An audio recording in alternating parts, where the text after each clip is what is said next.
नमस्कार, business plus SD टेलिभिजनको news bulletin business टुडेमा स्वागत छ। म रसिला कार्की। सुरुमा हेडलाइन्स। सरकारद्वारा प्रतिनिधि सभा र स्थानीय निर्वाचन खर्च 15 अर्ब विनियोजन, आयोगलाई नपुगे थप रकमान्तर हुने।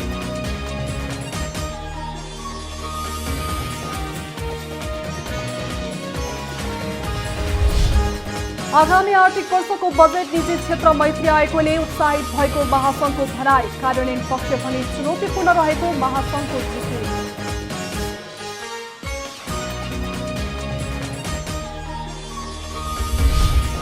प्रहरीद्वारा देशका विभिन्न स्थानबाट अक्सिजन सिलिन्डर सङ्कलन। वैशाख 26 देखि हालसम्म 10,000 भन्दा बढी सिलिन्डर सङ्कलन गरी अस्पताल र उद्योगलाई बुझाइयो।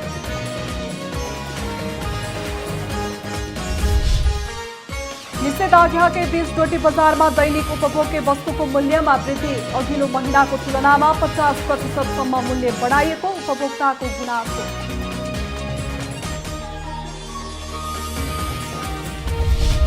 र सुनसरीको रामधुनी मन्दिरमा विकास निर्माणको कार्य तीव्र गतिमा। बजेट फ्रिज नहोस् भनेरै निर्माण कार्यलाई निरन्तरता दिएको नगरपालिकाको भनाई।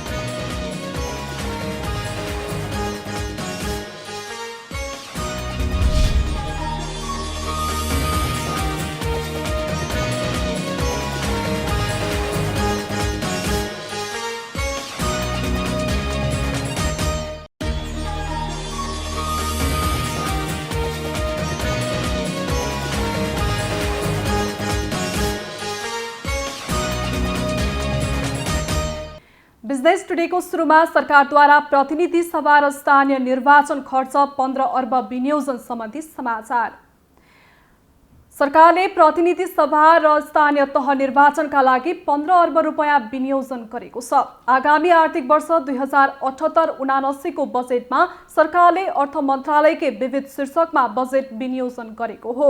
अर्थमन्त्री विष्णुप्रसाद पौडेलले बजेट वक्तव्यमा चुनावका लागि आवश्यक रकम विनियोजन गरेको उल्लेख गर्नुभएको थियो।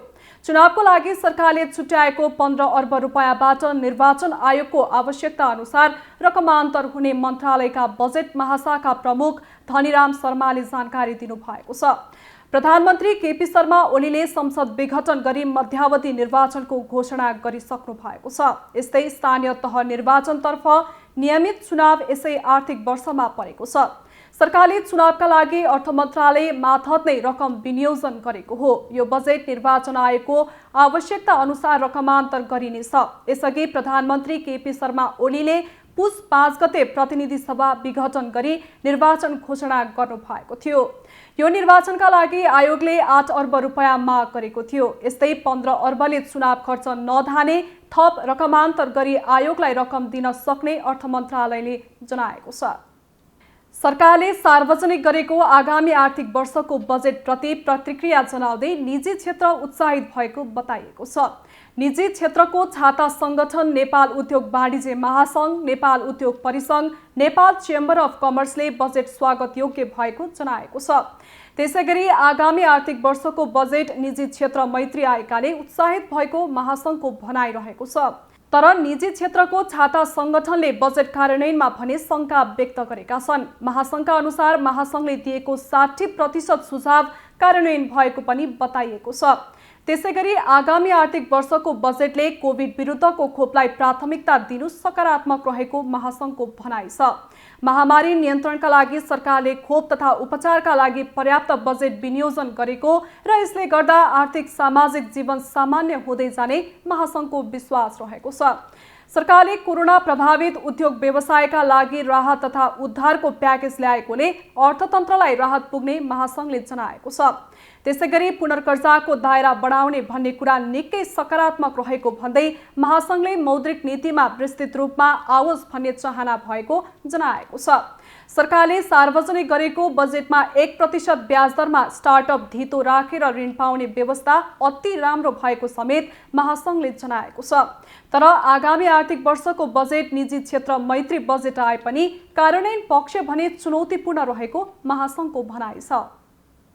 प्रहरीले देशका विभिन्न स्थानबाट 82वटा खाली अक्सिजन सिलिन्डर सङ्कलन गरेको छ। सङ्कलन गरिएको 82वटा खाली यसअघिको स्टक रहेका 5वटा भरी र 12वटा खाली गरी 79वटा सिलिन्डर आइतबार कोभिड अस्पताल र सम्बन्धित अक्सिजन प्लान्ट उद्योगलाई उपलब्ध गराएको प्रहरी प्रधान कार्यालयले जनाएको छ। आवश्यकता भन्दा बढी अक्सिजन सिलिन्डर होल्ड गर्ने व्यक्ति, विभिन्न सङ्घ-संस्था तथा स्वास्थ्य प्रयोजन बाहेक अन्य प्रयोजनमा प्रयोग गर्ने उद्देश्यले विभिन्न उद्योग, कल-कारखाना लगायत पसल तथा गोदामहरूमा स्टक राखेमा अक्सिजन सिलिन्डर सङ्कलन गरिएको हो। नेपाल प्रहरीको सक्रियतामा गत वैशाख 26 गतेदेखि हालसम्म जम्मा 10,220वटा सिलिन्डर सङ्कलन गरी कोभिड अस्पताल र सम्बन्धित अक्सिजन प्लान्ट उद्योगलाई उपलब्ध गराइएको छ। सरकारले बजेट मार्फत दिएको कर छुट कोभिड-19 संक्रमणको महामारीबाट प्रभावित भएको अर्थतन्त्रलाई पुनरुत्थान गर्नका लागि रहेको बताएको छ। आगामी आर्थिक वर्ष 2078-79 का लागि सरकारले ल्याएको अनुमानित आय व्यय बजेटमा सम्बन्धमा अर्थ सचिव रामशरण पुडासैनीले सरकारले अघि सारेको कर छुट कार्यक्रमले लगानी बढाउने, नयाँ उद्योग स्थापना हुने, औद्योगिक क्षेत्र फस्टाउने र अन्त्यमा त्यसले राजस्व पनि बढाउने विश्वास आफूहरूले लिएको बताउनु भएको छ।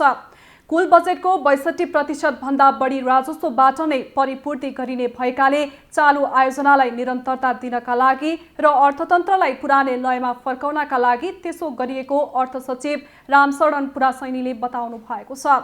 उहाँले उत्पादनमूलक उद्योग, साना करदाता, निर्यातमूलक उद्योग र स्वास्थ्य उपचार सम्बन्धी समानका सरकारले भन्सार कर छुट दिएको स्पष्ट पार्नुभयो।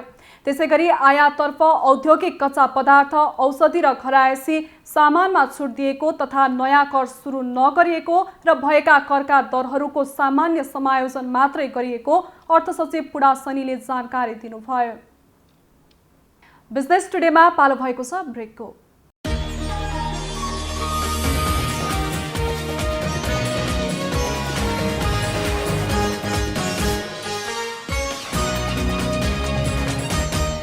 बिजनेस टुडेमा पुनः स्वागत छ। अब बाँकी समाचार। बन्दाबन्दी सुरु भएपछि डोटी बजारमा दैनिक उपभोग्य वस्तुको मूल्य वृद्धि भएको छ। दाल, चामल, तेलदेखि तरकारी लगायत दैनिक उपभोग्य वस्तुमा मूल्य वृद्धि भएको उपभोक्ताहरूले गुनासो गरेका छन्। डोटीका प्रमुख बजार पिपला, राजपुर, सिलगढी, दिपायल, बिपीनगर क्षेत्रमा प्राय दैनिक उपभोग्य वस्तुको बजार मूल्य अघिल्लो महिनाको तुलनामा 50% सम्म बढाइएको छ। कोरोना संक्रमणको समयमा बजार अनुगमन हुन नसकेका कारण व्यापारीले दैनिक उपभोग्य वस्तुमा मनपरी मूल्य लिन थालेको उपभोक्ताको गुनासो रहेको छ। 90 रुपैयाँमा पाइने 500 ml को खाना पकाउने तेल अहिले 145 लिन थालिएको छ। अन्य खाद्यान्न सामग्रीमा पनि चर्को मूल्य वृद्धि गरिएको छ। तरकारीमा अब पहिलेको तुलनामा धेरै फरक आएको छ हैन। अब अहिले प्याजको भाउ पहिला यहाँ 50 रुपैयाँ किलो थियो भने अहिले कति छ 100, अस्ति मैले किन्दासम्म 140 पुगेको थियो। सबै चिजमा पहिला पाउनेमा अहिले 2 गुणा 3 गुणा वृद्धि भएको पाएको छु। जिल्ला प्रशासन कार्यालय डोटीले भने बजारमा दैनिक उपभोग्य वस्तुको मूल्य वृद्धि भएको विषयमा कुनै निकायबाट गुनासो तथा उजुरी नआएको जनाएको छ। बजार अनुगमनको जिम्मा पाएका जिल्ला प्रशासन, नगरपालिका, जिल्ला प्रहरी, उपभोक्ता अधिकार मञ्च तथा उद्योग वाणिज्य सङ्घले खासै चासो नदेखाएका कारण यहाँका बजारमा सामानको मूल्यमा व्यापारीको मनपरी हुँदै आएको छ। धनुषामा बन्दाबन्दी लम्बिँदै गएपछि शहरदेखि ग्रामीण क्षेत्रमा बसोबास गर्ने गरिब, विपन्न तथा असहायहरू प्रभावित हुन थालेका छन्। बिहान काम गरेर बेलुकाको छाक टार्ने उनीहरूलाई दैनिकी चलाउन समेत हम्बे हम्बे पर्न थालेको छ। एक रिपोर्ट। बन्दाबन्दीको कारण यति बेला सबै वर्गका जनमानस समस्यामा परेका छन्। तर अन्यको तुलनामा दैनिक मजदुरी गरी खानेहरूलाई यो अवस्थाले समस्या उत्पन्न भएको हो।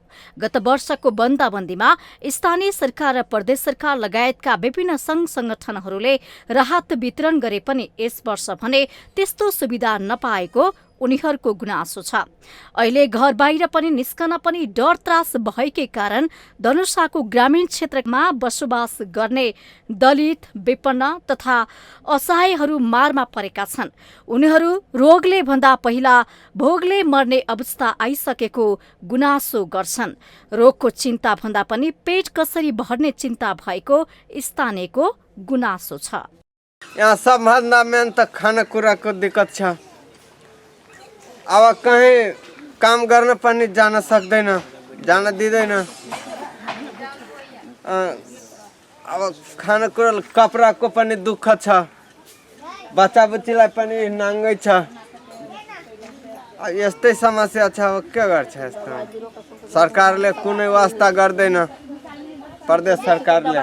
अभी तो नहीं कमाई खाए थे देशी सब आदमी सब खा रहा बैठे सब बैठल है, काम धाने लगे बैठल रहे छै। आफत करो अब लॉकडाउन भ गए, हम तो कतौ कमाई जाए छी, आफत करो कमाई जाए छले बंदी बेला से नहीं जा सके कतौ कतौ जाए छी तो पुलिस मारे हबे। अब कति करो कतौ जाओ कतौ जाओ कमाई लगे। यता हंसपुर नगरपालिकाका प्रमुख रामज्ञान मण्डल भने राहतको लागि बजेट छुट्याइए पनि कोरोना भयावह रूपमा बढ्न थालेपछि राहत वितरण गर्न नसकिएको बताउनुहुन्छ।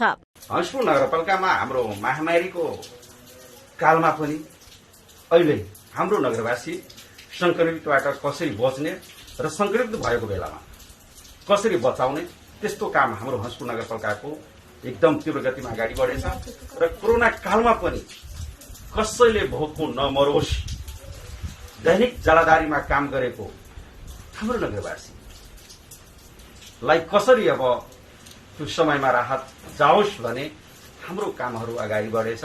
र हामीले कोरोना कालको ख्याल गरेर बजेट विनियोजन गरेकै हो। र तुरन्तै अब हामी यो महामारीको बढ्दो चापले गर्दाखेरि अहिले त्यसलाई ख्याल गरेर हाम्रो र समयमा घर घरमा पुगेर राहत जानेछ। यता आन्तरिक मामिला तथा कानून मन्त्री ज्ञानेन्द्र कुमार यादव भने प्रदेश 2 मा गरिबी र बेरोजगारी बढी भएकाले पनि अहिलेको अवस्थाबाट जनता प्रभावित भएको बताउनुहुन्छ। समस्यामा परेकाहरूलाई राहत दिनको लागि प्रदेश सरकार गम्भीर रहेको र स्थानीय सरकारसँग समन्वयन गरेर राहत बाँड्ने योजना भइरहेको उहाँको भनाइ छ। सुरुमै चाहिँ निषेधाज्ञा लागिसकेपछि प्रदेश नम्बर 2 सबभन्दा बढी गरिबी बेरोजगारी भएको प्रदेश हो। र निषेधाज्ञामा थुप्रै चाहिँ मान्छेहरूले रोजगारी गुमाएको अवस्था छ। उनीहरूलाई हातमुख जोड्न गाह्रो पर्छ भन्ने कुरा हामीलाई थाहा भइसकेको कुरा हो। र त्यही अनुसार अहिले चाहिँ राहत दिनुपर्ने कुरामा हामी सहमत छौँ। प्रदेश सरकार त्यो प्रति सकारात्मक छ र राहत स्थानीय सरकारसँग समन्वय र सहकार्य गरेर गर्यो भने मात्रै सही व्यक्तिहरूले, गरिब निसहाय व्यक्तिहरूले पाउँछ भन्ने कुरालाई हामी ठहर गरेका छौँ। यसअघि पनि बन्दाबन्दीको कारण प्रदेश 2 मा दलित समुदाय बढी मर्कामा परेको तथ्य बाहिरिएको थियो। गत वर्ष बन्दाबन्दीमा खाना नपाएरै सप्तरीका मल र सदाको मृत्यु भएको थियो भने धनुषाकै हंसपुर नगरपालिकाका राजु सदाको उपचार नपाएर मृत्यु भएको थियो। यो वर्ष यस्तो अवस्था दोहोरिन नदिन सम्बन्धित पक्ष गम्भीर हुन आवश्यक देखिन्छ। धनुषाबाट कैलाश दासको रिपोर्ट। कोभिड-19बाट अति प्रभावित पर्यटन क्षेत्रले राख्दै आएका केही माग सम्बोधन भएको होटल संघ नेपालले बताएको छ। आर्थिक वर्ष 2078-79 को बजेटमा आफ्ना केही मागहरू सम्बोधन गरेको यो बजेट स्वागत योग्य रहेको संघले जनाएको छ। सरकारले आइसोलेसन सेन्टरको रूपमा सञ्चालन गरिने होटलका लागि निर्धारण गरेको मापदण्ड बमोजिमको रकम उपलब्ध गराउने व्यवस्था सान्दर्भिक रहेको संघले बताएको छ। संघले होटल तथा पर्यटन क्षेत्रलाई उत्पादनमूलक उद्योग सरह सुविधा उपलब्ध गराउने तथा निषेधाज्ञा अवधिभरको विद्युत डिमान्ड शुल्क छुट दिने व्यवस्था उपयुक्त भएको जनाएको छ। यसैगरी सामाजिक सुरक्षा कोषमा आबद्ध श्रमिक तथा रोजगारदाताले जम्मा गर्नुपर्ने 2078 जेठ र असार महिनाको योगदान रकम नेपाल सरकारले बेहोर्ने बजेटमा घोषणा भएको छ। यसले पनि पर्यटन क्षेत्रलाई केही राहत पुग्ने बताइएको छ। बिजनेस टुडेमा पालो भएको छ ब्रेकको।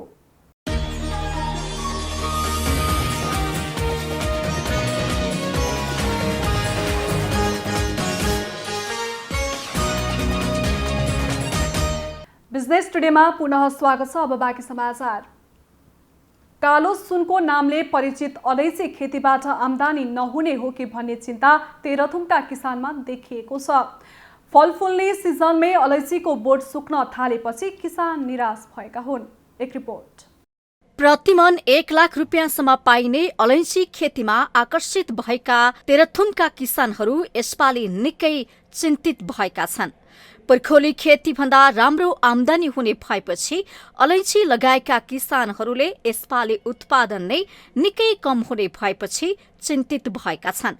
मुख्य आम्दानीको स्रोत अलैँची फुल्ने सिजनमै अलैँचीको बोट सुक्न थालेको छ। गत वर्षसम्म 6 मनसम्म उत्पादन भएको बगानमा यस वर्ष 5 किलो पनि उत्पादन नहुने देखिएको छ। खै अलैँची न मौसमले हो न केले हो, सबै हेर्दाखेरि बैराग लाग्दो पाइहाल्नु नपाइहाल्नु भइरहेछ। सदा अब यो 2 साल अगाडिदेखिसम्म हामी 6 मन 7 मनसम्म बनाउँथेँ, अहिले भनेको 5 किलो पनि नहुने अवस्था पुगेको छ। जिल्लाको ग्रामीण क्षेत्रमा पछिल्लो समय अलैँची खेती फस्टाउँदै गएको छ। यहाँका किसानले 5 रोपनीदेखि 50 रोपनीको क्षेत्रफलमा खेती गर्दै आएका छन्। तर रोगले सताउन थालेपछि आम्दानीको स्रोत नै गुम्ने हो कि भन्ने चिन्ता किसानहरूमा छ। अहिलेको यो अलैँची फुल्ने सिजनमा सबै मरिसक्यो। अलैँचीको सिजन अलैँचीमै हाम्रो यो आम्दानीको स्रोत हो। अहिलेको साल छैन। खेतीयोग्य जमिन मासेर किसानहरू ओसिलो तथा भिरालो जमिनमा राम्रो उत्पादन हुने अलैँची खेती विस्तार गर्दै आएका छन्।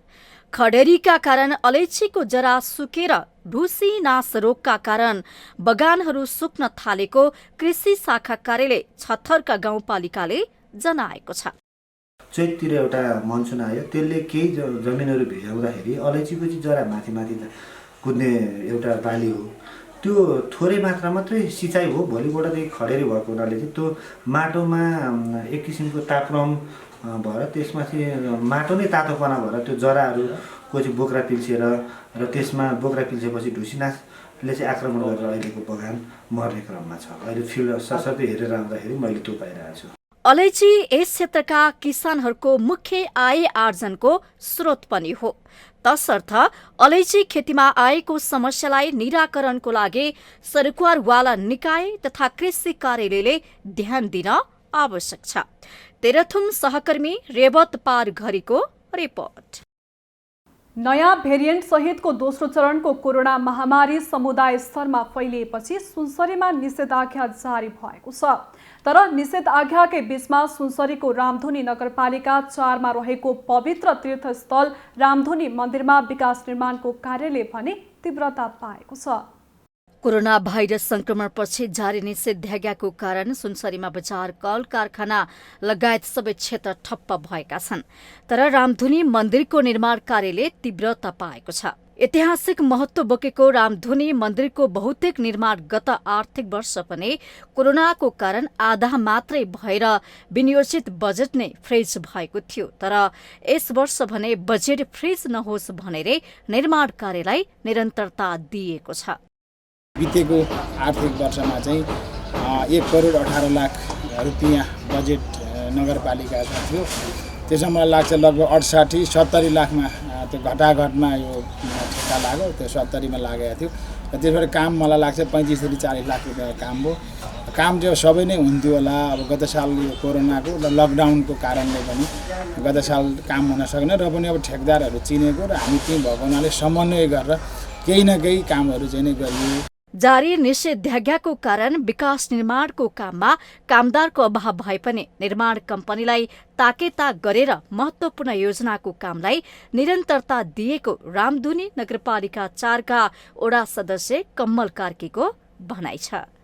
अब कोभिडको असर हुँदाखेरि पनि अब ढोमानीमा लगायत समग्र क्षेत्रमै अप्ठ्यारो छ। अब त्यसको बावजुद पनि अब रामधुनीको काम लगायत अब ठुला आयोजनाहरू चाहिँ अब सहकार्य गरेर एउटा सामाजिक दूरी पनि कायम गर्दै अब स्वास्थ्यका मानदण्डलाई ख्याल गर्दै अब नगरी नहुने अवस्था भएकोले त्यसलाई चाहिँ पुरा गर्ने हिसाबले कार्यहरू सामान्य ढङ्गले चलिरहेको छ। निषेधाज्ञाका बीच पवित्र तीर्थस्थल रामधुनी मन्दिरको विकास हुन थालेपछि स्थानीय पनि हर्षित भएका छन्। वास्तवमा भन्ने हो भने यो एउटा निषेधाज्ञाको समयलाई एउटा त्रास महामारीको अथवा डय भरको अवस्था त छँदैछ, त्यस अनुरूप पनि यसलाई अवसरको रूपमा लिन सकिन्छ, विकासको गतिलाई तीव्रता दिन सकिन्छ भन्ने एउटा राम्रो उदाहरण दिएको छ। रामधुनी नगरपालिकामा रहेका विभिन्न विकासका तीव्रताले यो कुरालाई प्रष्ट पार्दछ र यस विकास गतिविधिमा जुन महामारीको बीच पनि एउटा विभिन्न मापदण्डहरू अपनाएर विकासका निर्माणमा लागिरहनु भएका विभिन्न कर्मचारी, कामदार, प्राविधिक अथवा त्यससँग सम्बन्धित निकाय जति पनि हुनुहुन्छ उहाँहरूलाई चाहिँ वास्तवमा हृदयदेखि नै धन्यवाद दिन चाहन्छु। चारैतिर जंगलको बेसमा रहेको यस मन्दिरमा धार्मिक आस्था बोकेर राम नवमीको दिन लगायत विभिन्न समयमा भक्तजनहरू आउने गरेका छन्। यहाँ त्रेतायुगमा भगवान राम वनवास जाँदा रामले बालेको अखण्ड धुनी हालसम्म पनि बलिरहेको किम्वदन्ती छ। बिजनेस प्लस टेलिभिजन एचडीका लागि सुनसरीबाट विनोद आचार्यको रिपोर्ट। चीनले नेपाललाई अनुदान दिने कोरोना भाइरस विरुद्धको खोप ल्याउन नेपाल एयरलाइन्सको जहाज सोमबार बेल्जिङ जाँदैछ। चीनले दिने 10 लाख डोज खोप ल्याउन निगमको व्हाइट बडी जहाज सोमबार राति 11 बजे बेल्जिङ जान लागेको हो। जहाज मंगलबार दिउँसो नेपाल आइपुग्ने तालिका रहेको छ। राष्ट्रपति विद्यादेवी भण्डारीले गएको बुधबार चिनिया राष्ट्रपति सी जिनपिङसँग टेलिफोन संवाद गरेर नेपाललाई खोप दिन सहयोग गर्न आग्रह गर्नुभएको थियो। राष्ट्रपतिको आग्रहलाई स्वीकार्दै चिनिया राष्ट्रपति सी जिनपिङले तत्कालै 10 लाख डोज खोप अनुदानमा दिने र नेपालले खरिद गर्ने खोपको लागि पनि सहजीकरण गर्ने बताउनु भएको थियो।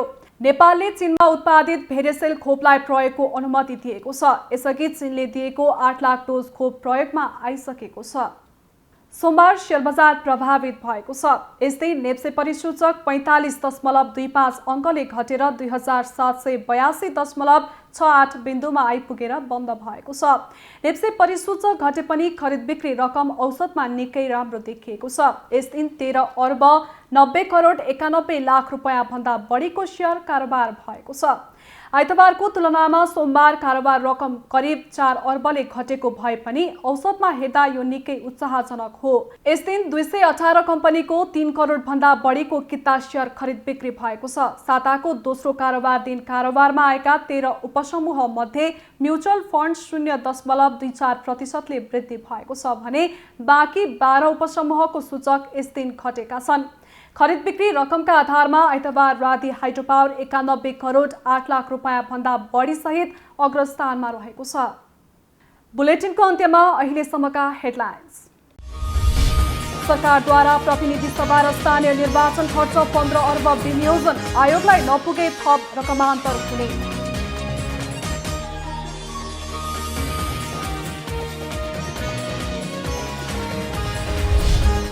आगामी आर्थिक वर्षको बजेट निजी क्षेत्र मैत्री आयोगले उत्साहित भएको महासंघको भनाई, कार्यान्वयन पक्ष भने चुनौतीपूर्ण रहेको महासंघको जिकिर।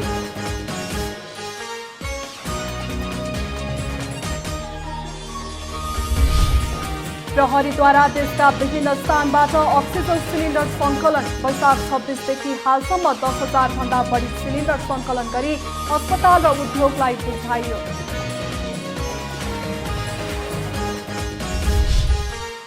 निषेधाज्ञाकै बीच डोटी बजारमा दैनिक उपभोग्य वस्तुको मूल्यमा वृद्धि, अघिल्लो महिनाको तुलनामा 50% मूल्य बढाइएको उपभोक्ताको गुनासो।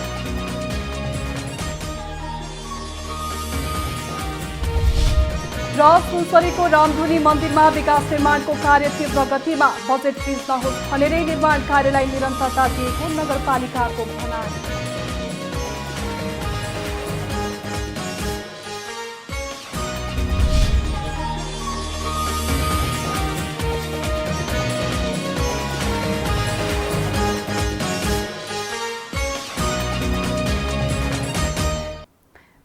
टुडे अहिलेलाई यति नै। हेर्दै रहनुहोला business plus HD television. Business plus, business first.